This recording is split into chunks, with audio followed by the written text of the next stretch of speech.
Queridos irmãos, queridas irmãs, dando sequência a esse vídeo de número 110, Ação e Reação, capítulo 7, Conversação Preciosa,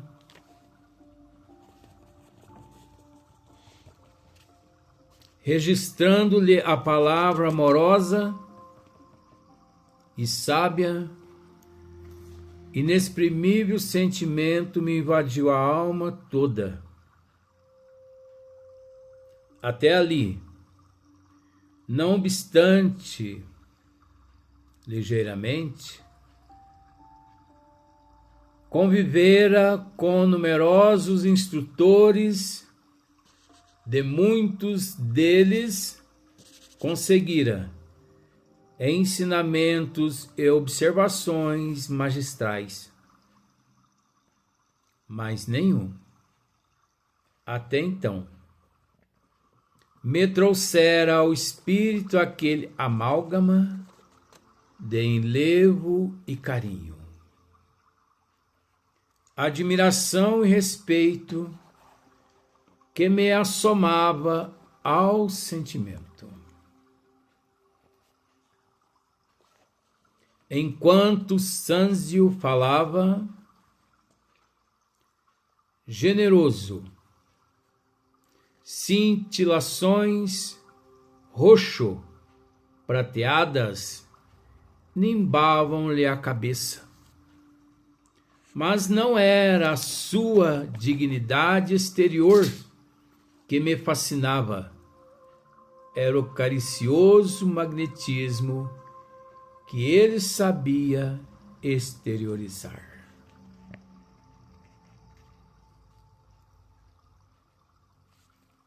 Porque existem seres que esse magnetismo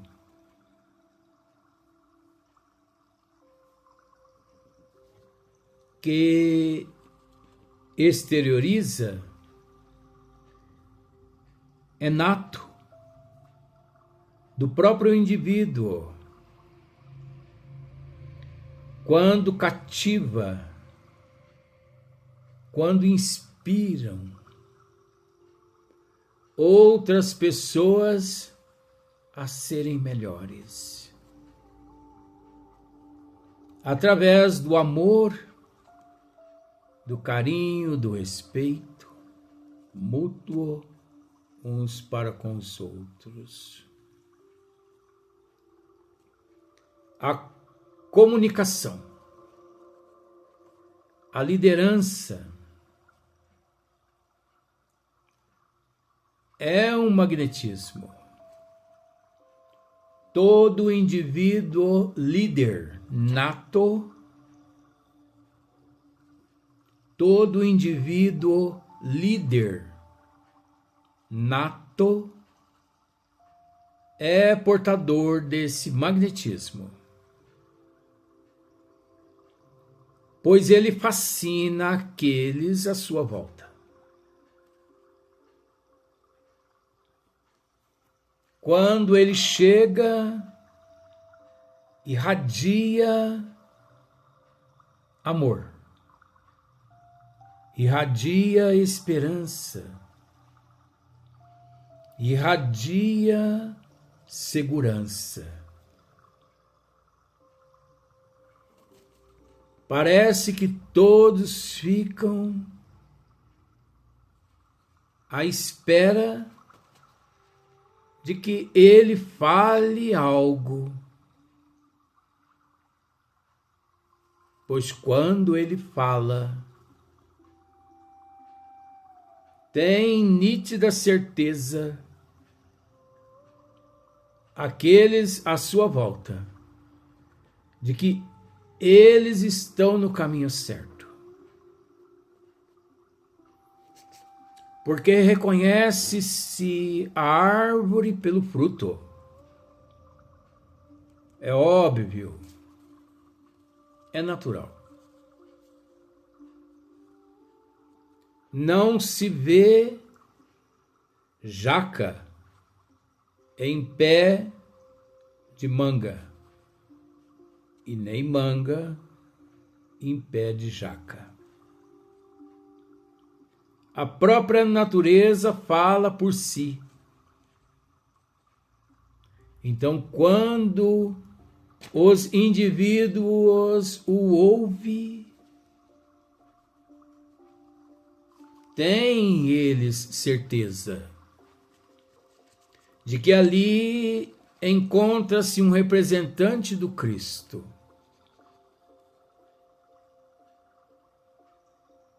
Ou um representante das trevas.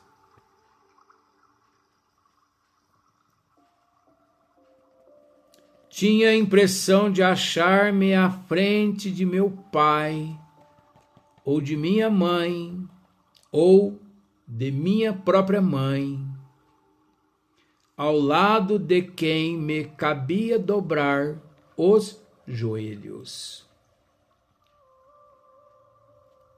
Esse era o sentimento que André nutria naquele instante pelo ministro Sâncio. Sem que me fosse possível governar a comoção, lágrimas ardentes rolavam-me pela face, incontrolável. Não pude saber se Hilário estava preso ao mesmo estado d'alma, porque diante de mim passei a ver Sâncio somente, dominado por sua grandeza humilde. Aqui é que nós conseguimos fazer a mesma análise a respeito de Deus. Pois veja bem, nesse instante aqui, André continua dizendo: não pude saber se Hilário estava preso ao mesmo estado d'alma,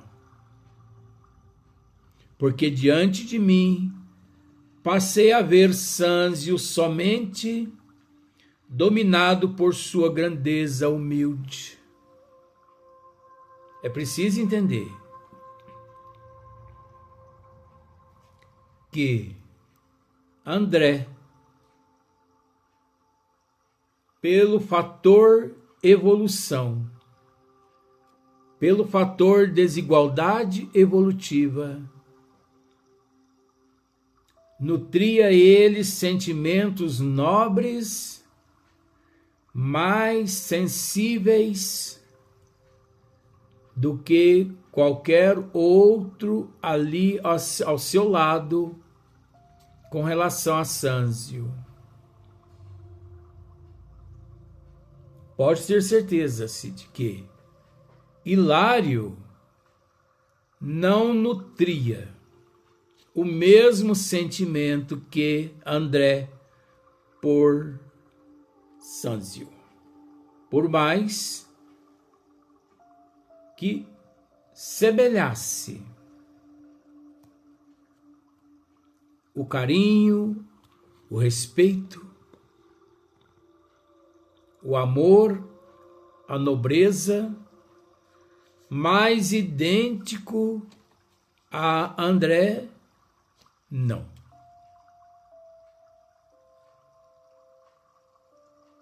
Com isso, nós aproveitamos para inserir aquilo que no vídeo anterior tratamos, pois muitos telespectador pode pensar, mas há um grande equívoco aí, pois existe apenas um Deus.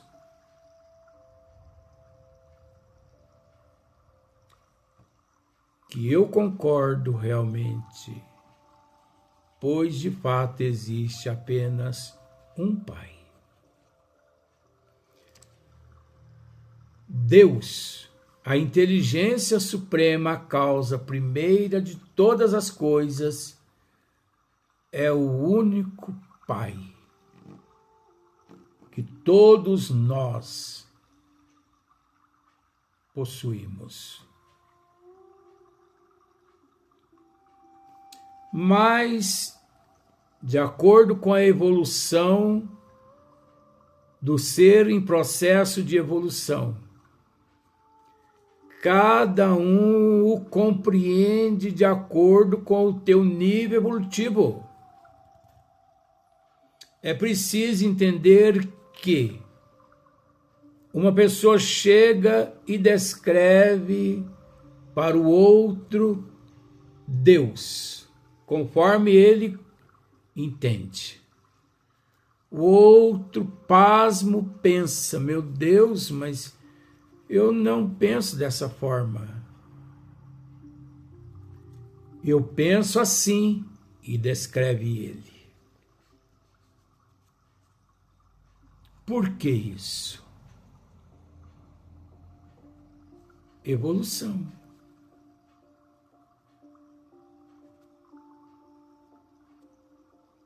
Deus é um só. Mas o nível evolutivo é desigual. Agora pode ter certeza que ninguém compreende Deus tanto quanto nosso Senhor Jesus Cristo. De todos os seres que nós conhecemos, desde quando fomos criados por Deus, simples e ignorantes,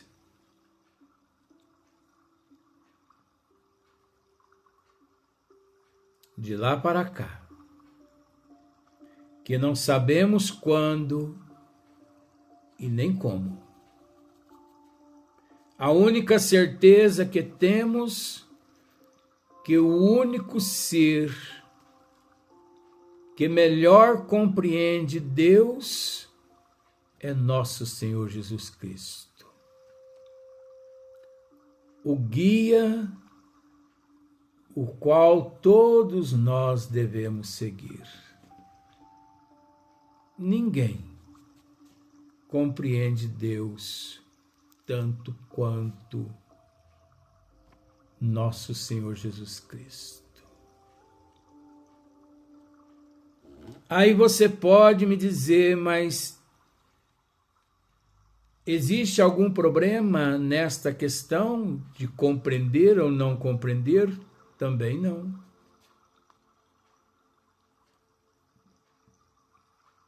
Por que não? Porque Deus é o amor incondicional. Deus não exige nada. Deus não cobra, como também não pune, como também não tortura a sua criação. A sua criação é que auto se torturam. A sua criação é que auto se tortura. Os seres em processo de evolução, devido ao excesso de ignorância, de orgulho, que auto se torturam. Pois o ser em processo de evolução, ele é escravo de si mesmo. Ele é escravo do orgulho que traz em seu eu. Ele é escravo do egoísmo. Ele é escravo do egocentrismo. ele é escravo da arrogância, da avareza.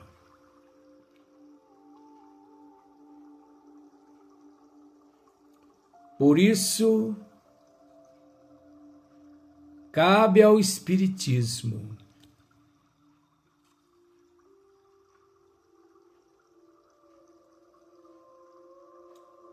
a responsabilidade de libertar o indivíduo desses monstros.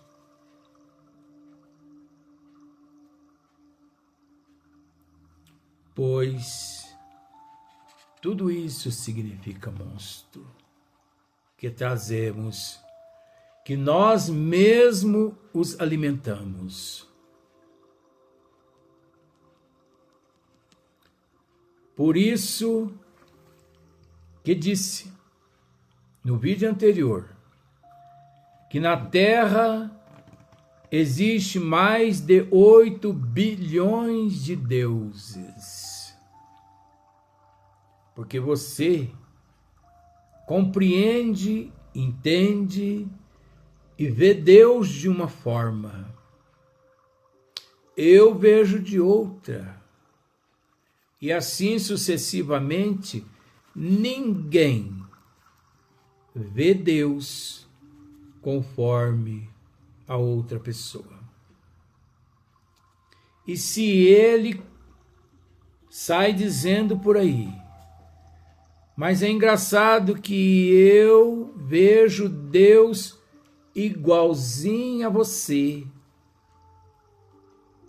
Aí você faz a ele essa pergunta: Deus tem forma? Qual é a forma de Deus? Aí ele vai te dizer: para mim, Deus é um homem velho, barbudo, cabeludo, com um cajado em mão, sentado em um belo trono, ornado de ouro e pedras preciosas. Esse é o Deus de Dante, da mitologia. Que ele aprendeu. Mas eu te faço essa pergunta: Deus tem forma? Tem. Mas qual a forma de Deus? A sua criação. Pois, para você enxergar Deus, você consegue exclusivamente apenas com os olhos da alma. Não queira enxergar Deus com os olhos da matéria, porque aquilo que nós vemos não é.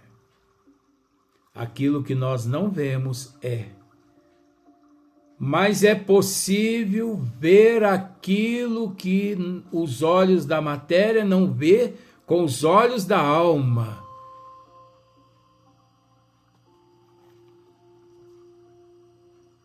Então Deus, ele nos apresenta através de sua criação. Pois se vê Deus desde um átomo até um arcanjo,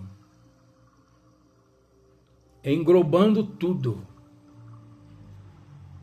Se vê Deus num pássaro, numa flor, num micróbio, num inseto, num riacho, numa cachoeira, num planeta, numa estrela, numa galáxia, numa nebulosa. Se vê Deus na eternidade, no infinito. Se vê Deus nas dimensões, nos cosmos, nos universos. Se vê Deus no mineral, no vegetal, no animal, no hominal e por aí em diante. Deus se faz presente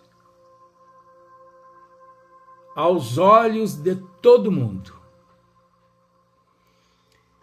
Às vezes eu posso te fazer uma pergunta. Você viu Deus hoje? E você me responde, não, eu não consigo ver Deus. Aí eu peço para você olhar em tuas mãos. E lhe faço novamente a pergunta, você viu Deus hoje? Você vai me dizer novamente, não. Aí eu lhe digo, pois as tuas mãos é obra dele. E ele se faz presente através de sua obra. Não queira encontrar-se com Deus sentado em um trono, com um cajado em mãos, de barba longa, de cabelo longo, em um trono ornado e ornamentado por pedras preciosas, porque esse é um Deus fajuto. Esse é um falsário. Pois Deus não tem a forma mitológica. Deus não tem forma mitológica. Deus tem forma do amor, da benevolência, da indulgência, da misericórdia. Deus é energia. Pois se Deus é energia, todos os universos são energias. Todas as dimensões. Todos nós somos energias. Desde um átomo até um arcanjo, tudo é energia. Tudo. É preciso dizer que até o princípio inteligente é energia.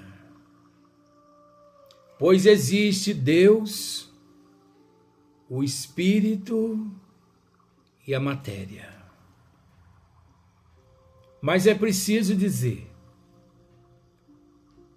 que Deus é energia. O Espírito é energia. A matéria é energia. Mas não queiramos discutir que energia